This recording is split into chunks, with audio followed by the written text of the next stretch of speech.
Mission 100% physical. अभी नहीं तो कभी नहीं, तो ये जो प्रोसेस पर चल रहा है इसमें 2 सजेशन जो मुझे आए हैं अभी तक, क्योंकि जो बच्चे जो है जो देखते हैं वीडियोस वो सजेशन देते हैं और मैं सजेशन पॉजिटिवली लेता हूँ। तो पहला सजेशन ये था कि सर आप बहुत हड़बड़ा के बोल रहे हैं कि वीडियो लंबा ना हो, आप आराम से बोलिए, जिसको देखना होगा फास्ट कर लेगा वीडियो। सेकंड सजेशन आया कि सर आप जब आपको कुछ विशेष चीज समझाना हो अलग से जो कि लिखा हुआ नहीं है उसके अलावा, तब फिर आप सामने आइए, अधिकतर आप समझाते रहिए और साइड होके बोर्ड को देखने दीजिए, ताकि जिसको पढ़ना हो साथ में पढ़ते रहे। तो ये दोनों सजेशन को मैं भी फॉलो करूंगा। तो जब मैं इधर मुड़ के समझाने लगूंगा तो मैं उसको आपको देखने दूंगा पूरा, ताकि जिसको मन हो वो उधर बार बार देखते रहे और साथ में जो बात समझाना समझाते रहे। तो विदाउट वेस्टिंग टाइम हम लोग फोकस करते हैं टेस्ट एंड मेजरमेंट पर, जो सामने आपके स्क्रीन पर ये जो नोट्स है ये बनाया गया है अदिति के द्वारा। तो धन्यवाद अदिति को, क्योंकि मैंने बहुत सारी किताबों के साथ एनसीईआरटी का बुक को मैंने दिया था कि एनसीईआरटी के बुक को जरूर उसके फैक्ट्स एंड फिगर जरूर इसमें डालना, क्योंकि ऑब्जेक्टिव हो या सब्जेक्टिव हो, सबसे ज्यादा मार्किंग स्कीम में उसी के अनुसार सीबीएसई चलता है। ऐसा तो रिलेवेंट कोई भी आंसर पे नंबर मिलेगा, लेकिन ऑब्जेक्टिव जो है वो बेसिकली वहां से लिया जाता है, तो आप उसके अनुसार आगे बढ़ जाइए। तो टेस्ट मेजरमेंट इवैल्यूएशन ये 11 में भी है, कभी कभी पूछ देता है सब ऑब्जेक्टिव में, इसलिए हल्का सा जानिए कि टेस्ट क्या है, मेजरमेंट क्या है, इवैल्यूएशन क्या है, एक एक लाइन में। तो टेस्ट क्या है? तो test is a tool used to measure specific ability, skill और फिटनेस कंपोनेंट। इसी को मैं बच्चों को बताता हूं, test is a tool to elicit response, जो कि एच.एम. बैरो ने कहा था। तो test is a tool to elicit, यानी जब भी आपसे कोई नाम पूछा आपने जवाब दिया, वो भी एक टेस्ट ही है कि आप बोल पाते हैं कि नहीं बोल पाते हैं। इंट्रोड्यूस योरसेल्फ, तो आप अपने बारे में बोलते हैं, तो इसमें जो है आपका कम से कम हो जाता है कि आपको इंग्लिश या हिंदी कितनी अच्छी आती है और कितने अच्छे से आप अपने आप को रख पाते हैं। मेजरमेंट, तो measurement is the process of collecting data in numerical form by using different test. Different test करके उसको जो है, इसको मैं इस तरह से बताता हूं बच्चों को कि measurement is the put the result of test में क्वांटिटेटिव डाटा, जिसको हम नाप तौल कर सके, तो उसको न्यूमेरिकल फॉर्म में क्वांटिटेटिव डाटा में डालना, जिसको कि हम नाप तौल कर सके। इवैल्यूएशन क्या है? तो evaluation is the process of interpreting the measured data to जज the level of fitness of the performance. अब इसको मैं एक लाइन में से बोलता हूं कि बच्चों को एक एग्जाम में एक टेस्ट पेपर दिया जाता है, वो लिखते हैं, तो हो गया उसका टेस्ट।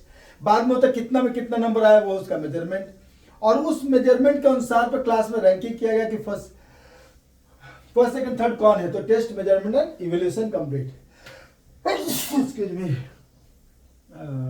ये यहां से अब फिटनेस टेस्ट में हम लोग आ जाने साई खेलो इंडिया फिटनेस टेस्ट। तो साई खेलो इंडिया फिटनेस टेस्ट 2 तरह का है। पहला आपका टेस्ट है जो कि बच्चों के लिए है 5 to 8 यानी 1 to 3 क्लास के लिए, लेकिन 5 to 8 इसलिए क्योंकि कोई बच्चे क्या होता है कि ज्यादा उम्र में पढ़ रहे हो, लेकिन बेसिकली 5 to 8 ईयर्स जो कि स्कूल में जनरली 1 to 3 क्लास रहता है। उसका 4 to 12 के लिए 9 to 18। तो यहां पर देख लीजिए, age group 5 to 8 years, ability of children in class 2 which need to be measured and tracked age. BMI तो दोनों में कॉमन है, बड़े वाले के लिए भी।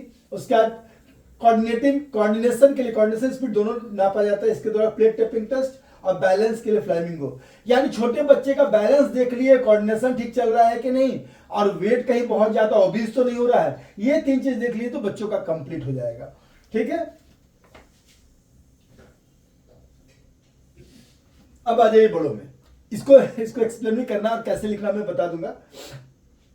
Age group 9 to 18 years. The following component are to be considered in physical health and fitness profile. Body composition या BMI, strength चेक करने के लिए 2 टेस्ट है इसमें, एब्डोमिनल पार्शियल कर्ल अप यानी कि एब्डोमिनल मसल स्ट्रेंथ देखने के लिए, एंड मस्कुलर एंड्योरेंस स्ट्रेंथ देखने के लिए, pushup for boys and modified pushup for girls. ये 2 आपका हो गया।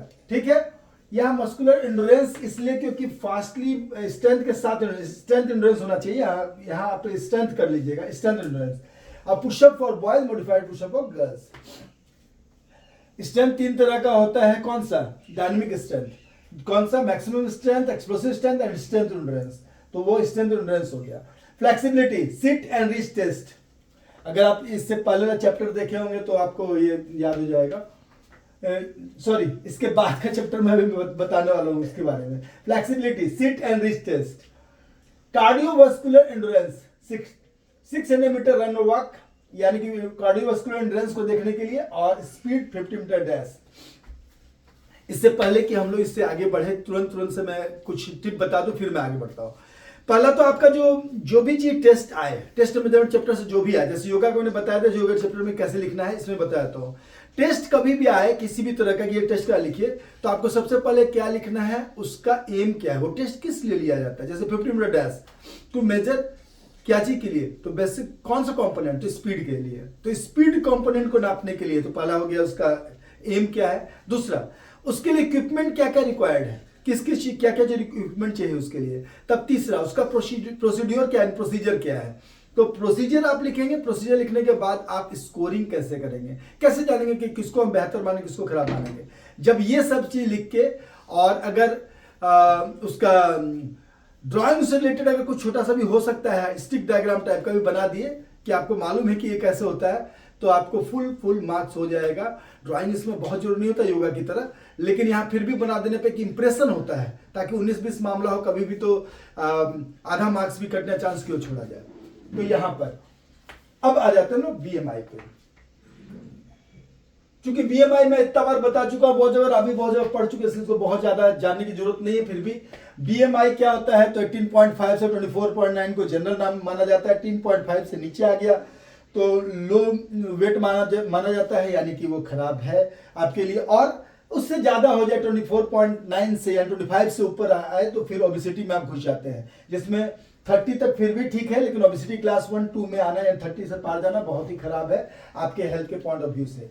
अब यहाँ पर देखिए लिखा हुआ है, इसको आप फास्टली एक बार पढ़ लेते हैं। Body mass index also known as ये आता है कभी कभी, किसको और क्या कहते हैं, क्विटलेट इंडेक्स भी कहा जाता है। Is a statistical calculation used to assess an individual's body fat based on their height and weight। अब इसमें हाइट होता है मीटर में और वेट होता है केजी में, याद रखिएगा।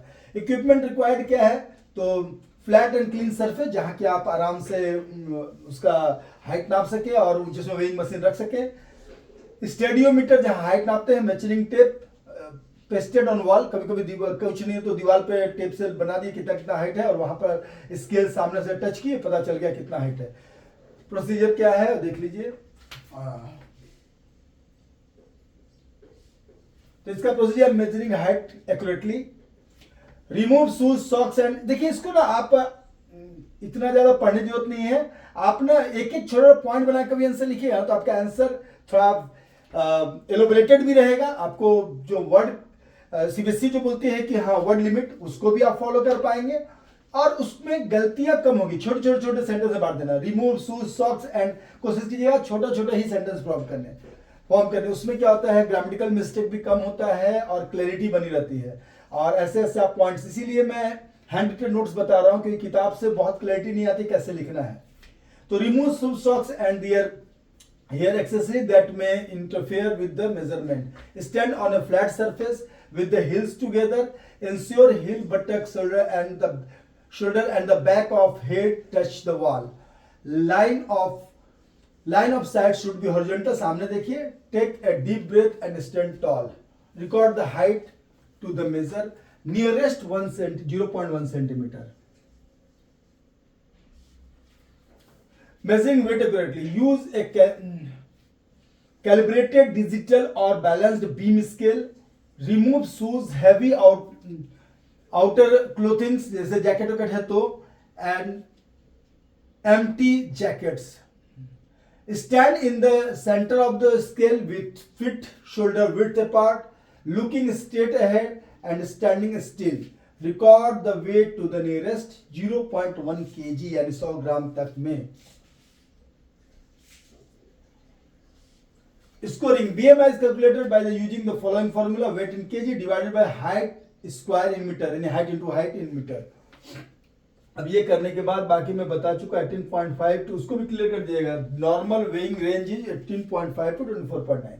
प्लेट टेपिंग टेस्ट, इसका पर्पस क्या है, देखिए सबसे पहले मैंने क्या कहा था, पर्पस लिखना है उसका क्या है, तब इक्विपमेंट क्या है, तब प्रोसीजर, तब लास्ट में scoring. Test test speed and coordination of limb movement, आपके अपर लिम्ब का मूवमेंट कितना कोऑर्डिनेटेड है वो। इक्विपमेंट या infrastructure required, table adjustable height का होना चाहिए क्योंकि बच्चे के हाइट के अनुसार ही चलता है, उसको वेस्ट हाइट के अनुसार टेबल होना चाहिए जो बच्चे का हाइट है उसके।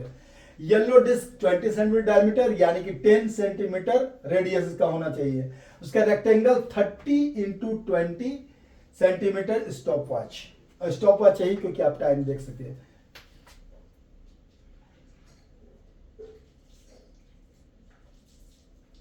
इसका procedure, place disc 60 centimetre apart from the rectangle placed in the middle. अब इसमें थोड़ा कंफ्यूज मत कीजिएगा, 60 सेंटीमीटर कहां से, तो इसके सेंटर से, यहां के सेंटर से जो 30 सेंटीमीटर चौड़ाई है इसके सेंटर से 60 अपार्ट होना चाहिए, न कि इसके बाहर 60 कीजिए तो बहुत दूर हो जाएगा। ठीक है, place this 70 centimetre apart from the centre of the rectangle लिखना चाहिए, with the centre of the rectangle placed in the middle. The participant stands, places their non-preferred hand on the rectangle and alternate tapping the disc with the preferred hand। अब यहां पर ऐसे centre में rectangle में रखे, जो भी हाथ हमारा फास्ट चलता है उसको खाली छोड़ दिए, और उसके बाद जल्दी जल्दी हम टैप करने शुरू करेंगे। कितना कर पाते हैं 30 सेकंड में, यही इसमें होता है।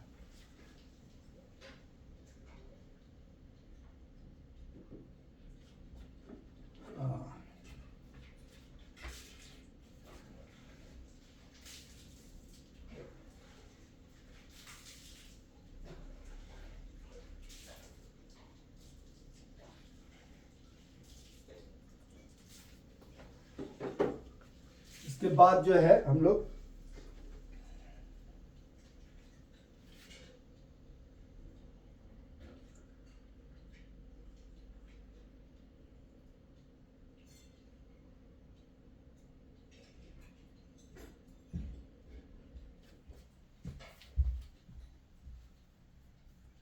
बॉडी मास इंडेक्स आपका हो गया, मेजरिंग वेट एक्यूरेटली हो गया, प्लेट टैपिंग टेस्ट प्रोसीजर। यहाँ ये देखिए तो कहां से एडजस्ट कीजिए तो इसको।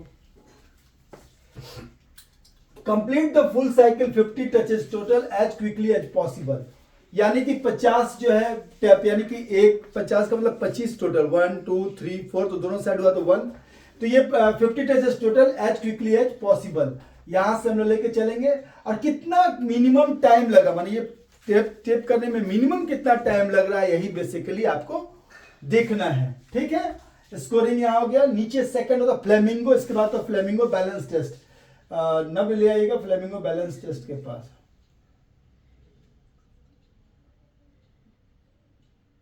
हाँ, फ्लेमिंगो बैलेंस टेस्ट हम लोग आगे। Purpose to test the ability to balance successfully on a single leg. This single leg become test assess the strength of the leg, pelvic and trunk muscle as well as static balance। DND कर दीजिएगा, DND नहीं है तो क्योंकि हो सकता है disturb कर रहा हो। तो ये जो है पर्पस आपका क्या, जैसे एक पैर पर आए, एक पैर पीछे रखे और सामने हाथ, तो शुरू में क्या करते हैं, जो ट्रेनर रहता है या जो हमारा टेस्ट ले रहे हैं उनके कंधे पर हाथ देके पहले बैलेंस करते बच्चे, उसका जैसे उनका हाथ हटाते हैं तो टाइम हम लोग मेजर करने शुरू करते हैं। यहां पर देखिए चित्र भी दिया हुआ नीचे, यहां पर ये चित्र दिया हुआ है, देख लीजिएगा। Stand on the beam, keep balance by holding the instructor's hand while balancing on the preferred leg, जो भी आपका लेग मजबूत है। The free leg is flexed at the knee and the foot of this leg held close to the buttocks. अब देखिए इसको चित्र देख लीजिए, और आप अपने अनुसार अगर याद नहीं आ रहा तो आप सेंटेंस थोड़ा बहुत जरूर कर सकते हैं, मीनिंग जो है वही होना चाहिए। Start the watch as the instructor let go of the participant और सब्जेक्ट, जैसे ही हाथ हटाए हम उसको ऑन कर दिए स्टॉप वॉच को।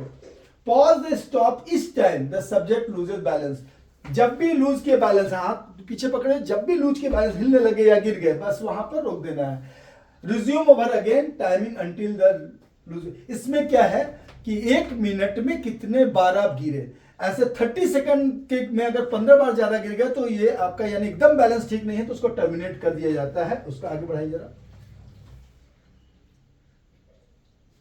आप देख सकते हैं।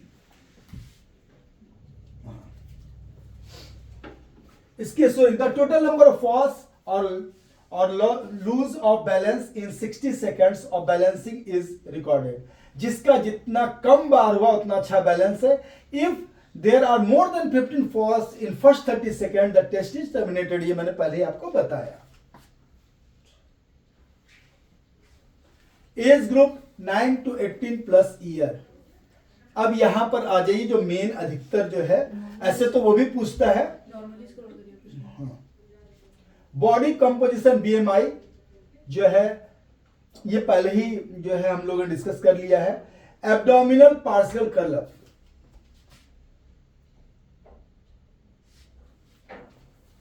पर्पस क्या है इसका? The curl up test measures abdominal muscles, strength and endurance of the abdominals and hip flexes, important in back support and core stability। ये एब्डोमिनल पार्शियल कर्ल का है मेन। इंफ्रास्ट्रक्चर इक्विपमेंट क्या क्या रिक्वायर्ड है? Flat clean cushion surface with 2 parallel strips 6 inches apart, stop watch, recording sheets, pen.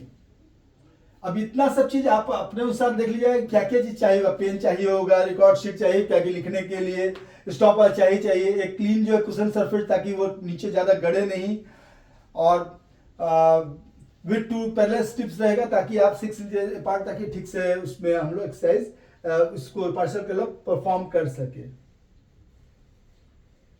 इसमें भी आप अगर ये जो क्लीन सरफेस भी लिख दीजिएगा ना, क्लीन कुशन सरफेस, तो उतना ही काफी है। प्रोसीजर क्या है? The subject lies on a cushion flat clean surface, बस इतना ही याद रखिएगा, कुशन और फ्लैट सरफेस चाहिए, clean surface, with knees flags usually at 90 degree. 90 degree पर अधिकतर होता है, लेकिन ये थोड़ा बहुत इधर 80 भी हो गया तो आपका चलेगा, जिसका जितना पैर आराम से पीछे मुड़ सके और दोनों पैर एक दूसरे के साथ। With hands straight on the sides, palms facing downward, close the ground parallel to the body। उसके बाद क्या करना है? पहले यहाँ पर पोजीशन है, उसके बाद आगे the subject raises the trunk in a smooth motion, keeping the arms in positioning, curling at the desired amount at least 6 inches above along the ground towards the parallel strip। अब जब आप partial curl up है, full curl up में तो हम लोग को पूरा आना पड़ता है, जिसको हम लोग सिटअप्स बोलते हैं। ये यहां तक जल्दी फास्ट करना है, माने उठना है, नीचे उठना है, रिदम होना चाहिए उसमें। रिदम टूट गया या आप ठीक से लेट से कर रहे हैं तो फिर वो आपके काम का नहीं है।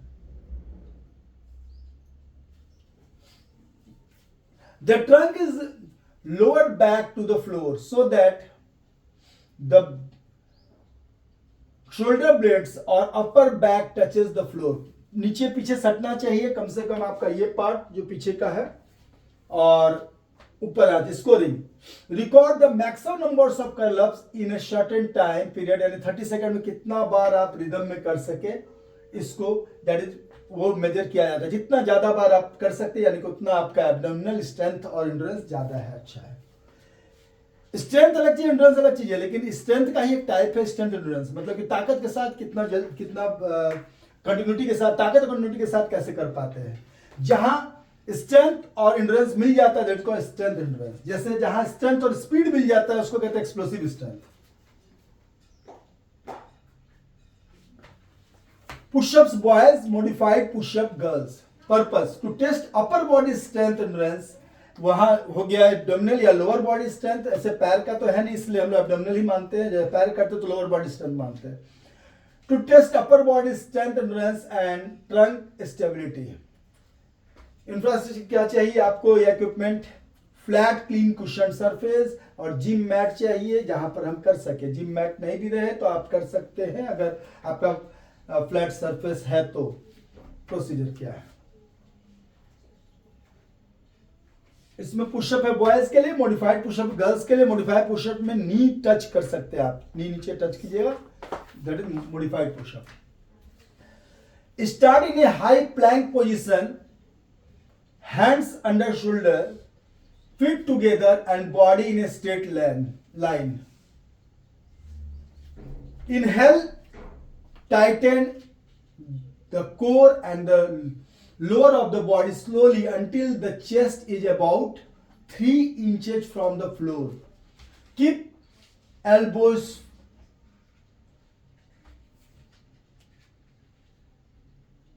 tucked back, not flexed. Elbow को धीरे सीधे नीचे लाना है, स्ट्रेट और स्ट्रेट ले जाना है। Exhale the push through the palms to the return to the starting position.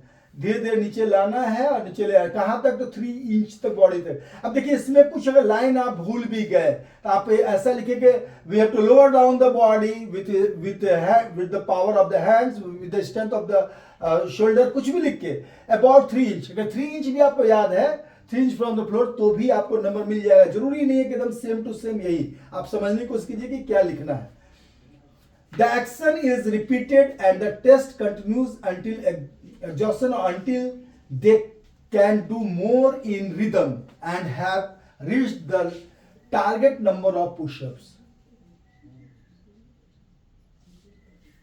ठीक है? The action is for girls, push-up technique is with the knees resting on the ground. यही सेम चीज करना है, लेकिन जब नी ग्राउंड में टच कर जाता है तो आपको पावर कम लगाना पड़ता है। ठीक है? Scoring, record the numbers the correctly completed pushups. Record करना, sit up, sit and reach, sit and reach. Purpose, common measure of flexibility and specifically measure the flexibility of the lower back and hamstring muscle. तो इसका seat and rich का main क्या काम है, आपका main क्या check करना है? तो आपका फ्लेक्सिबिलिटी, क्योंकि जितना ज्यादा आगे झुक पाएंगे उतना आप फ्लेक्सिबल है। इसके लिए इक्विपमेंट क्या रिक्वायर्ड है? तो seat and rich box with the following dimension. ये कभी कभी आपके ऑब्जेक्टिव में डाल देता है, इसलिए आप देखिएगा कि इसका डायमेंशन क्या है। तो 12 बाई 12 इंच साइड से होगा, 12 इंच बाई 10 इंच जो है फ्रंट एंड बैक से होगा, और 12 इंच बाई 21 इंच टॉप पे होगा, टॉप। ठीक है, मतलब इतना लंबा चौड़ा टॉप पे। तो टॉप 12 बाई 21 हुआ तो अपने आप लोअर उतना ही रहेगा। साइड बाई साइड का 12 बाई 12 तो हो ही गया, और फ्रंट और बैक में थोड़ा सा अंतर, इसलिए कि बैक थोड़ा सा नीचे पतला रहता है, आगे थोड़ा चौड़ा रहता है, बस। फ्लैट क्लीन कुशन सरफेस या जिम मैट्स, ये इंफ्रास्ट्रक्चर जरूरी नहीं, इक्विपमेंट जरूरी नहीं है। आप सीधा भी बैठेंगे कहीं भी दीवार से, किसी भी स्टूल से टच करके, तो आगे का मेजर किया जा सकता है। लेकिन ये कभी पूछता है, क्योंकि ये प्रोफेशनल जहां भी किया जाएगा प्रोफेशनल रूप में, वहां पर इसका होना जरूरी है। तो ये ऑब्जेक्टिव भी याद रखिए, क्योंकि एनसीईआरटी में यही डायमेंशन दिया हुआ है।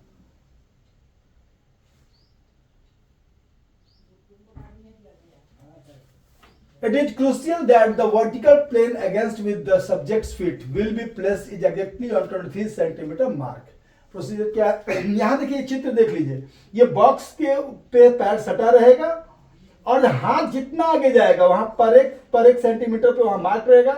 नहीं हाथ पूरा सट पा रहा तो माइनस मार्किंग होगा, सिर्फ हाथ टच हो रहा है तो वहां 0 होगा। और जितना उंगलियां सेंटर से उंगली जितना आगे जाती जाएगी इसमें, यानी उतने आप फ्लेक्सिबल है उतना ज्यादा मार्क किया जाएगा। This test involves sitting on the floor with legs stretched out, straight ahead. Shoes should be removed. The soles of the feet are placed flat against the sit and reach box. Both knees should be locked and pressed flat on the floor, with the palms facing downwards, the hands on the top of each other. The subject reaches forward along the measuring line as far as possible. Ensure that the hands remain at the same level, not one reaching further forward than the others. अब ये देखिए, ये sentences जो है आप अपने अनुसार लिख सकते हैं इधर उधर, लेकिन आपको जो है बेसिक चीज आना चाहिए कि हमको लिखना क्या है, ये है क्या। After some practice reaches the subject reaches out with holds that the position for at 1 to 2 second. ऐसा नहीं कि जर्की मूवमेंट नहीं कर रहा, ऐसे नहीं आ जाना आगे पीछे। तो वहां पर क्या कर रहे हैं, वहां था रुकना है, सांस छोड़, रुकिए वहां 1 to 2 second while the distance is recorded. Make sure there is no jerky movements. Scoring. The score is recorded different between initial position and frontal position in centimeter and millimeter as the distance reached by the hand. अब यहां पर याद आप रखिए कि box को touch किया finger से तो 0, आगे जितना बढ़ते गए वहां सेंटीमीटर और मिलीमीटर में नाप के उतना पर आपको फ्लेक्सिबल कितने हैं माना जाएगा। 600 मीटर्स रन और वॉक टेस्ट। पर्पस क्या है, टू टेस्ट कार्डियोवास्कुलर फिटनेस। ये अधिकतर पूछता है कि किसी भी टेस्ट का पर्पस क्या है, तो टू टेस्ट कार्डियोवास्कुलर एंड्योरेंस या कार्डियोवास्कुलर फिटनेस या कार्डियोवास्कुलर एंड्योरेंस। इंफ्रास्ट्रक्चर क्या चाहिए इसके लिए, तो स्टॉपवॉच चाहिए, विसल चाहिए, मार्किंग कोन चाहिए, लाइन पाउडर चाहिए यानी कि चूना होना चाहिए क्योंकि आपको ग्राउंड बनाना है, मेजरिंग टेप चाहिए, 200 to 400 मीटर विड्थ का 1.82 meter minimum 1 meter with preferably एक माने ऐसा आपको फ्लैट सरफेस चाहिए प्लेग्राउंड जिसमें मार्किंग किया जा सके। प्रोसीजर क्या चाहिए, तो participants are instructed to run 600 meters at as fast as possible. इसमें रन वॉक इसलिए लिखा हो क्योंकि आप बहुत जोर थक गए तो दौड़ चलते रहिए, नहीं चलेंगे तो रुक जाएंगे तो आप ही का टेस्ट खराब होगा। The participant begin on signal ready start as they cross the finish line the elapsed time यानी जो टाइम को लगा should be announced to the participants. Walking is permitted, but the objective is to touch the distance in the shortest possible time. अब आप walking करते हुए जाइए, एकदम धीरे धीरे जाइए और बहुत तेज बाद में दौड़ जाइए, या शुरू में तेज दौड़िए, या सारा चीज एक साथ कीजिए, ये आपके ऊपर है। लेकिन आपको जितना कम टाइम में आप दौड़ेंगे उतना अच्छा आपका माना जाएगा। Scoring time taken for completion run और walk in minutes and second, minute second भी आ जाएगा। 50 मीटर डैश स्टैंडिंग स्टार्ट, इसमें तो मालूम ही है 50 मीटर मतलब कि जितना एज फास्ट एज पॉसिबल तुरंत कंप्लीट कीजिए इसको। Purpose determine acceleration and speed. Speed का ही दो प्रकार है, मैक्सिमम स्पीड, एक्सेलरेशन स्पीड, तो दोनों चीज को नाप लेगा ये। Infrastructure equipment required, measuring tape जिससे कि आप मेजर करें 50 मीटर, और मार्क ट्रैक मतलब पहले से मार्क किया और ट्रैक है 50 मीटर तो और अच्छा है। Stop watch, cone markers, flat and clear surface of at least 60 meter, ताकि 10 मीटर तो एक्स्ट्रा रुकने में लग जाएगा। प्रोसीजर क्या है इसका, A thorough warm-up should be given, including some practice starts and acceleration. कभी भी बहुत तेज दौड़ना हो तो एक ही बार अंदर दौड़ा जाता है, उसको आराम से आपको पहले वार्म अप कर लेना है। Start from a stationary position with one foot in front of the other. The front foot must be on or behind the starting line. The starting position should be static.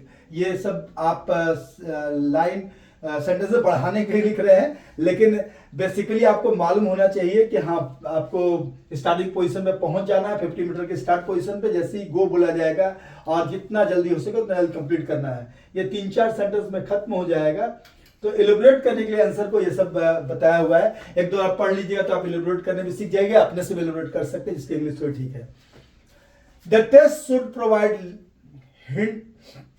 hints for maximizing speed such as keeping low, driving hard with the arms and legs, and encourage to continue running hard through the finish line. Scoring time taken for completion, जितना minimum time में किए उतना अच्छा माना जाएगा। यहां पर ज्यादा टाइम में करना यानी खराब।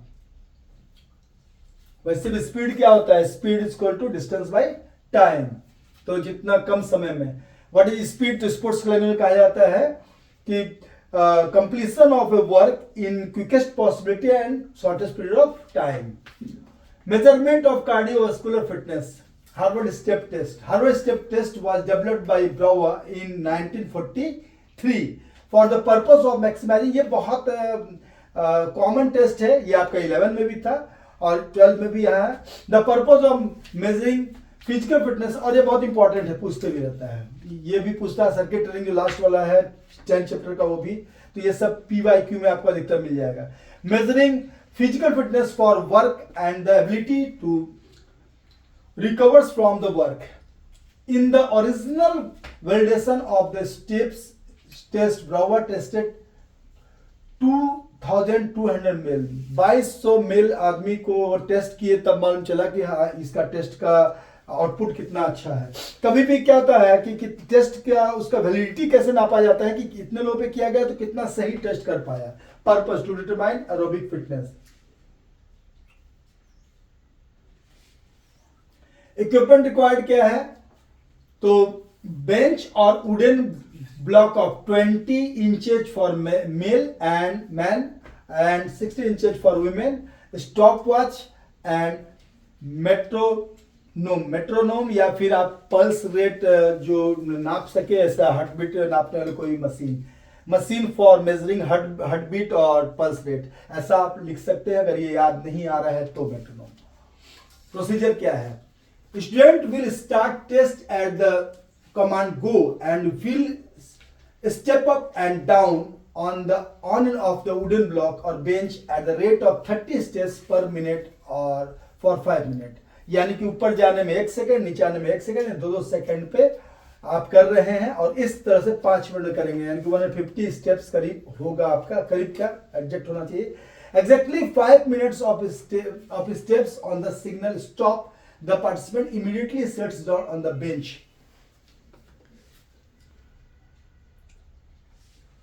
The test will note the duration of the exercise in seconds and use short formula. इसका स्कोरिंग क्या होता है, स्कोरिंग कैसे क्या होता है, ये बहुत बार पूछ लेता है. Fitness index score will be determined by the applying following equation. Fitness index score equal to duration of exercise second into 100, यानी कि 300 इंटू 1000, ऊपर में आ जाएगा आपका 30,000, divided by 5.5 into pulse rate count from 1 to 1.5 minute after exercise. ये आपका एक स्कोरिंग है. एक और इसका स्कोरिंग फॉर्मूला होता है, इसमें होता है ऊपर इतना होता है, नीचे होता है 5.5 इंटू नहीं sorry 2 into duration of pulse count into 1.1/5, 2.2.5 and 3 to 3.5, तीनों को जोड़ के भी होता है. दोनों याद रखिएगा क्योंकि एक यहाँ नहीं लिखा हुआ है, लेकिन इसको याद रखिएगा कि ये दोनों मिलाकर ऐसा होता है. ठीक है.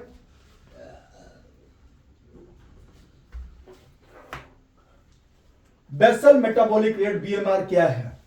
The basal metabolic BMR is the number of calories needed to maintain body function and resting condition. देखिए बेसल मेटाबॉलिक रेट होता है, सब जब स्पोर्ट्समैन होते हैं उनका थोड़ा सा चेंज हो जाता है. क्यों? क्योंकि वो इतना हार्ड वर्क किए रहते हैं, उनको कम हार्ट बीट में ही काम चल जाता है.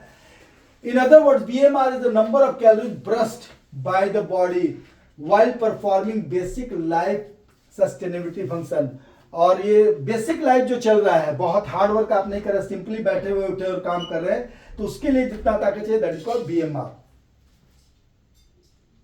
कभी कभी ये पूछता है, कभी कभी पूछा है कि फॉर्मूला ऑफ कैलोरी BMR, लेकिन ये फॉर्मूला अधिकतर ऑब्जेक्टिव में आता है, ऐसा आपको लिखने के लिए जल्दी नहीं आता. फिर भी एक बार देख लीजिए, कहीं आ गया तो हम लोग रिस्क क्यों लें, क्योंकि है तो सिलेबस में. मेल कैलकुलेशन कैसे होता है, 10 into weight in KG,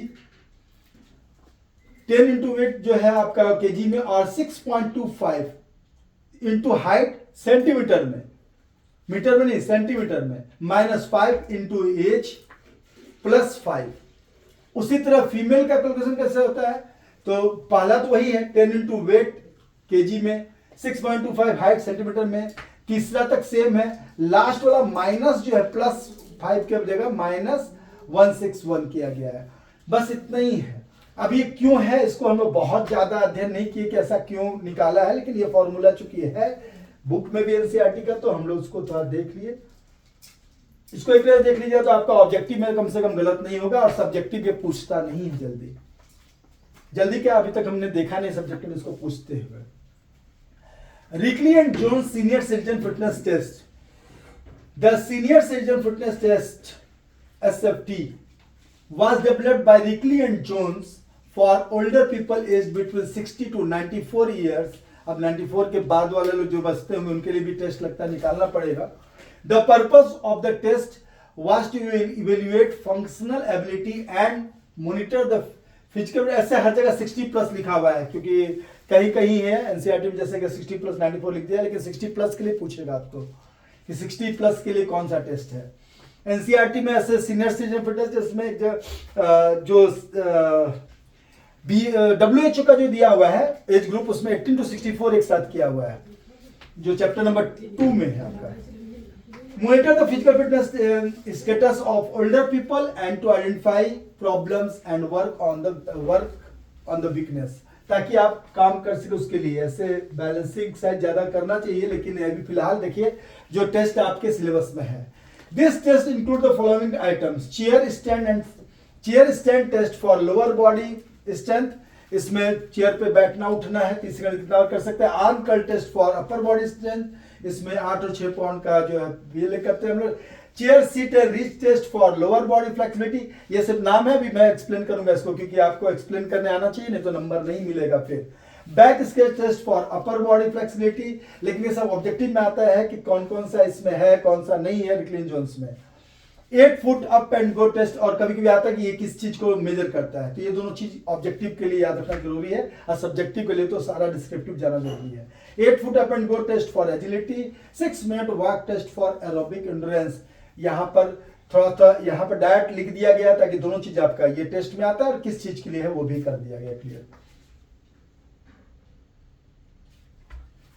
30 second chair stand test, purpose to determine lower body strength, बैठना उठना है कुर्सी पे तो थाई में ताकत है तभी ठीक से कर पाएंगे। Straight back chair without arms, stop watch, procedure क्या है यहां पर लिखना लगता है भूल गई है, लेकिन मैं बता दूं 44 सेंटीमीटर इंच का जो है वो रहता है chair. The chair should be placed against the wall or wherever it gets stabilized, या तो दीवार किसी दीवार से सटा के या जहां पे स्टेबलाइज किया सके, ऐसा नहीं कि बैठते उठते में हिल जाए या गिर जाए। Initially the individual will sit on the chair, back straight, arm crossed ऐसे, arm crossed and firmly on the floor, shoulder wide apart. On the command go, the individual will stand up completely and then return back to the initial position. This will counted as one stand. The individual should be motivated to do maximum stand in 30 seconds. 30 second में जितना भी बुजुर्ग आदमी लोग कर पा रहे हैं, ठीक है, उतना करना है। Scoring, maximum number of complete stands will be counted as score. If the individual is halfway the stand and the time is over, then it will be counted as full stand. अब जैसे उठे और बैठ नहीं पाए तो फिर अब बैठे ही रह गए तब तो वहीं तक रुक जाना है, स्टॉप कर देना। लेकिन अगर 30 सेकंड कंप्लीट होने समय तक उठ गए थे तो वो वाला बैठने को भी काउंट कर लिया जाएगा। Arm curl test, purpose to determine upper body strength, object to complete maximum arm circle in 30 second. इसमें याद रखिएगा अधिकतर चीज 30 सेकंड के लिए है क्योंकि हम लोग बड़ों के लिए करा रहे हैं। ऐसे अधिकतर उसमें भी पार्सल कलर की सब में बच्चों के लिए भी जो था 30 सेकंड था। Equipment, straight back chair without arm, dumbbell for main 8 pound यानी 3.6 kg एंड वुमेन 5 पाउंड यानी 2.3 kg। स्टॉप वॉच, ताकि हम स्टॉप कहे तो स्टॉप वॉच रोक दे, 30 सेकंड नाप सके कि कितने देर में। Procedure, the chair should be placed against the wall or somewhere it gets stabilized. The individual sits on the chair with back straight, feet or floor, holding dumbbell with dominant hand, using hand hacks grip. अब इसमें देखिए इतना कुछ अगर याद नहीं भी आ रहा तो आप डायरेक्ट लिखिएगा द सब्जेक्ट या द elderly person जो है they have to sit straight and now with the command go, the individual flexes the elbows and curls some full range of motion and return back to the initial position, means straight करना है और full curl करना है. In the down position, dumbbell will return to the hand's grip. The individual can perform as many arm curls as possible in 30 seconds. Scoring: maximum number of correct arm curls in 30 seconds will be counted. 30 second में कितना कर पाएंगे वही देखना है आपको. 30 second में कितना कर्ल कर पाए complete. Chair sit and reach test. अब इसमें सिट एंड रिच माने बैठ के कहां रिच कर पाते हैं, तो पैर को नीचे तक छूना है. हम लोग का सिट एंड रिच टेस्ट जो उसका था उसी के जैसा है, लेकिन इसमें चेयर पर बैठ के आराम से करना है एल्डरली पीपल को. Purpose: to determine lower body flexibility. Equipment: straight back chair without arms और 18 इंचेज का एक रूलर. ऐसे आप बढ़ा सकते हो उसको कि उसमें रिकॉर्ड फाइल पेन सब में लिख सकते हैं, रिकॉर्ड फाइल एंड पेन, ताकि रिकॉर्ड फाइल में हम रिकॉर्ड कर सके और पेन से लिख सके. The chair should be placed against the wall or somewhere the chair gets stabilized. Participant, देखिए कुछ डायलॉग तो सब में सेम है, वो चेयर को स्टेबलाइज करना है, एक वॉल के अगेंस्ट रखना है. Participant sits on the chair with the one foot flat on the floor and the other leg extended forward with the knee straight, heel on the floor and ankle bent at 90 degree.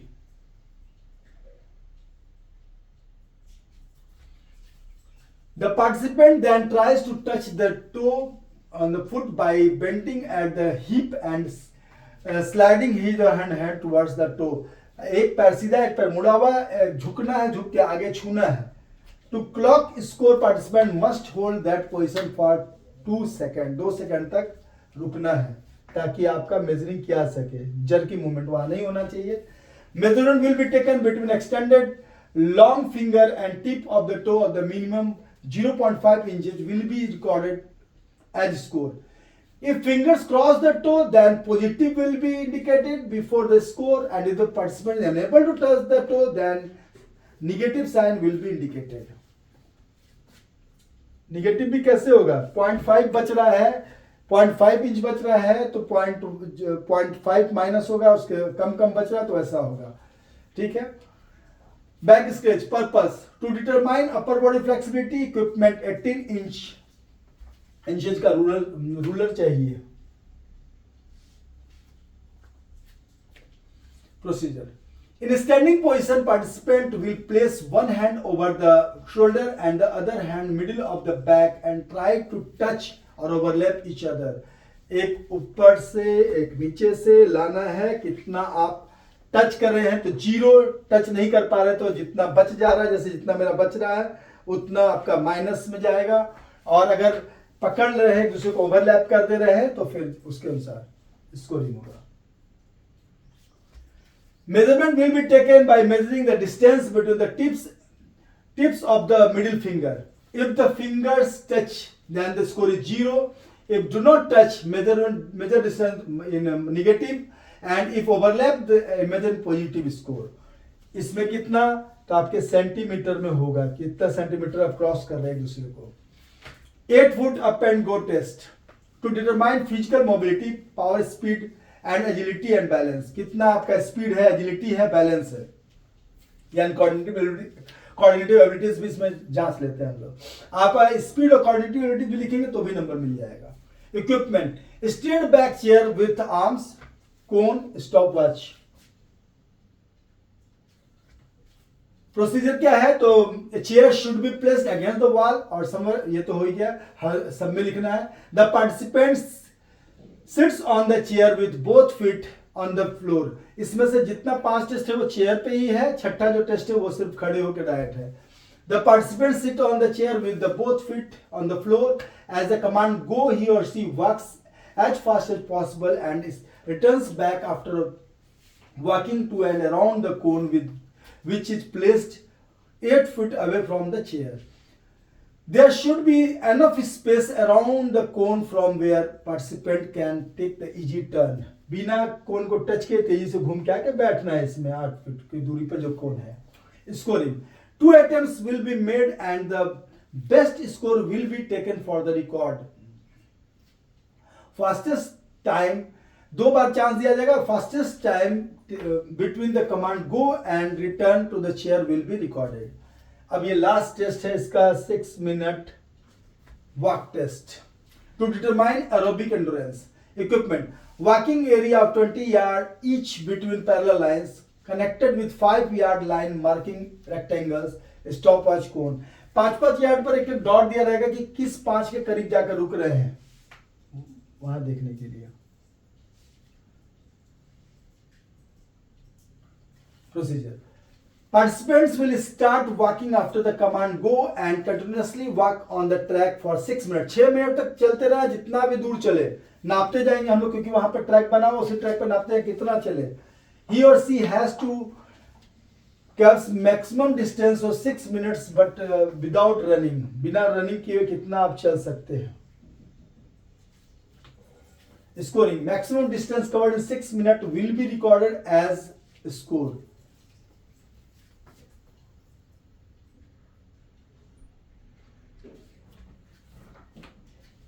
7 minutes step test, ये इसमें तो नहीं था, ये लगता है। Purpose to determine aerobic endurance, this test is performed as an alternative. अच्छा, 6 minute के लिए अल्टरनेटिव के रूप में ये उपयोग होता है।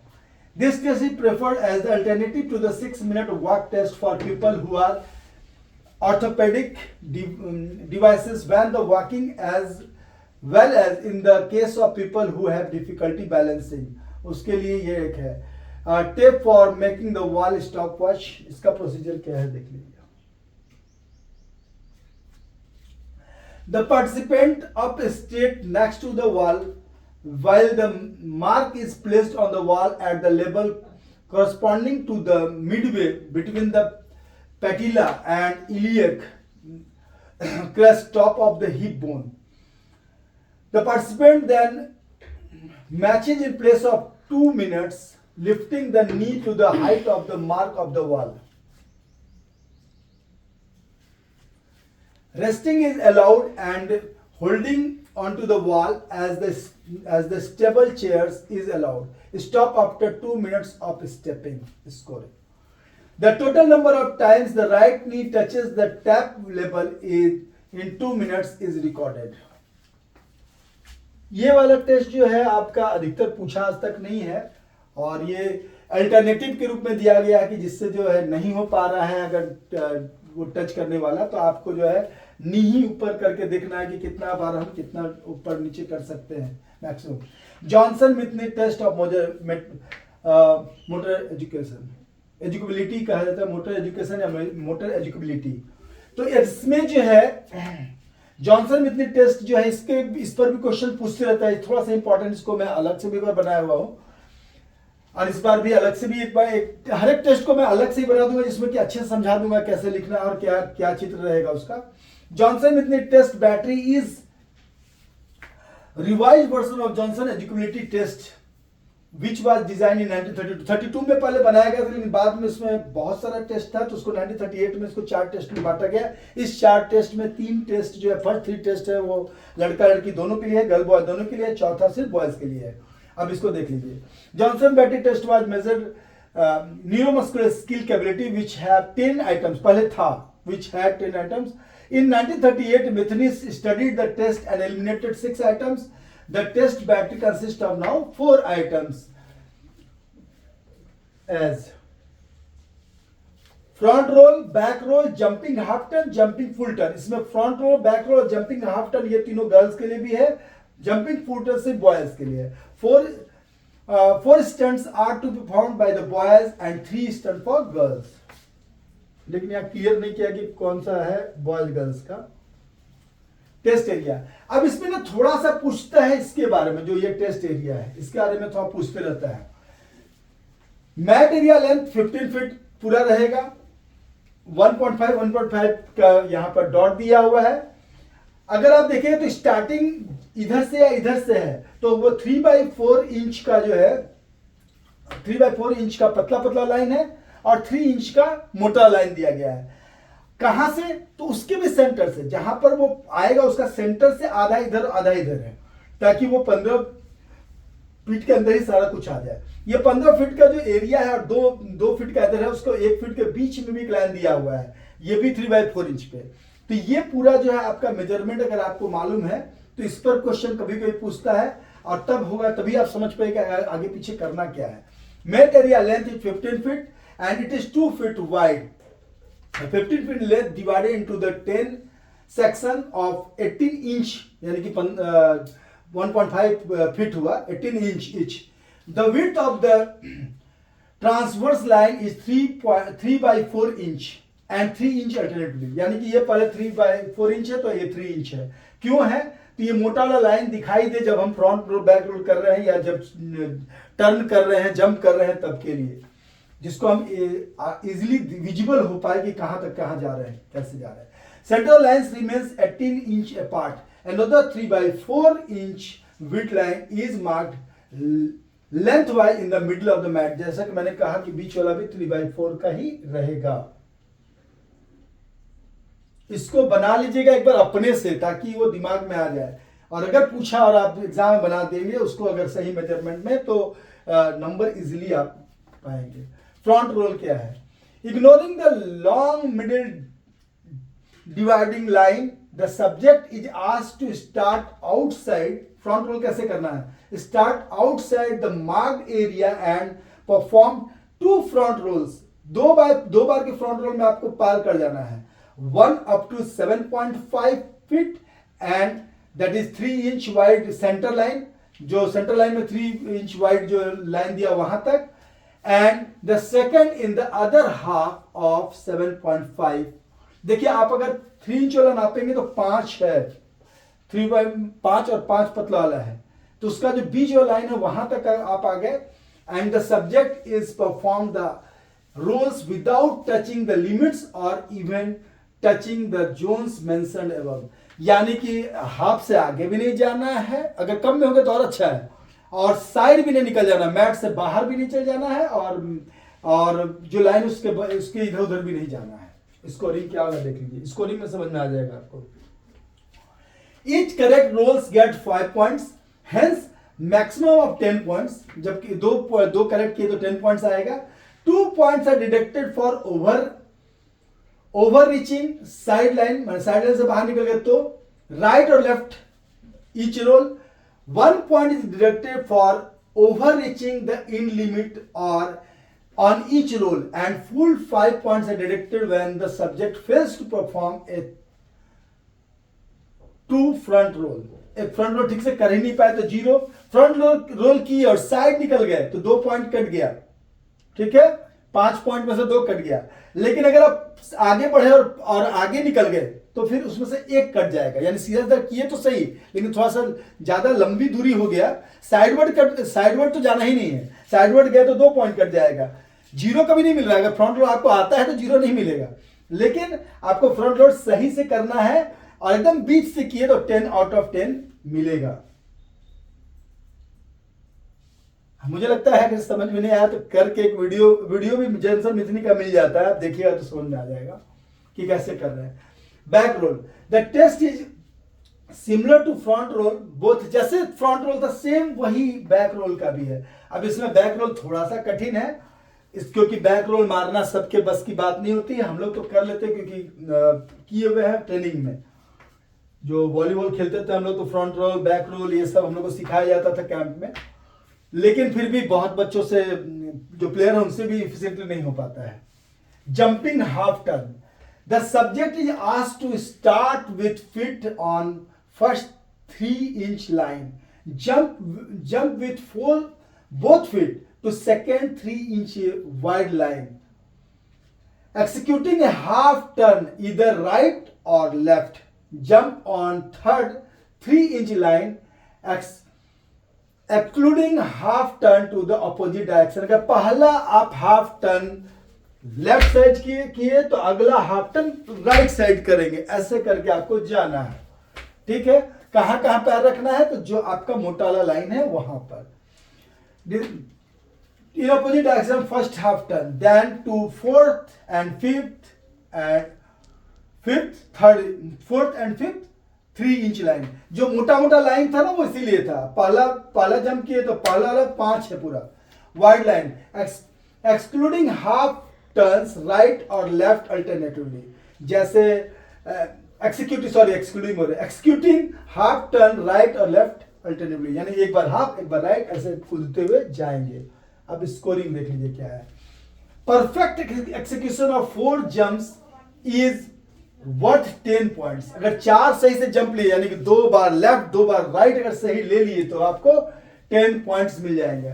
Only 2 points are deducted for each wrong jump when the subject either does not land with both feet on the 3 inch line or turns the wrong way or both। ठीक है, अब इसमें याद रखिएगा, आप इधर गए सही टर्न किए सही लाइन पर कूद गए, फिर उधर भी अगर सही लाइन पे जंप कर गए तो आपको टोटल मार्क्स मिल गया। लेकिन अगर किसी भी कारण से लाइन से इधर उधर भी हो गए या फिर आप सही से जंप नहीं कर पाए तो फिर आपका मार्क्स कटेगा। कितना? तो 2 पॉइंट कटेगा हर एक पर। ठीक है। Jumping full turn, jumping full turn मतलब जैसे मैं यहां खड़ा हूं और जंप फुल टर्न किया और मैं चला गया जो लाइन आपका बना हुआ है वहां। तो the subject is asked to start with the feet outside the marked area at about the centre of the lane. He और she is required to jump with feet together to second rectangular space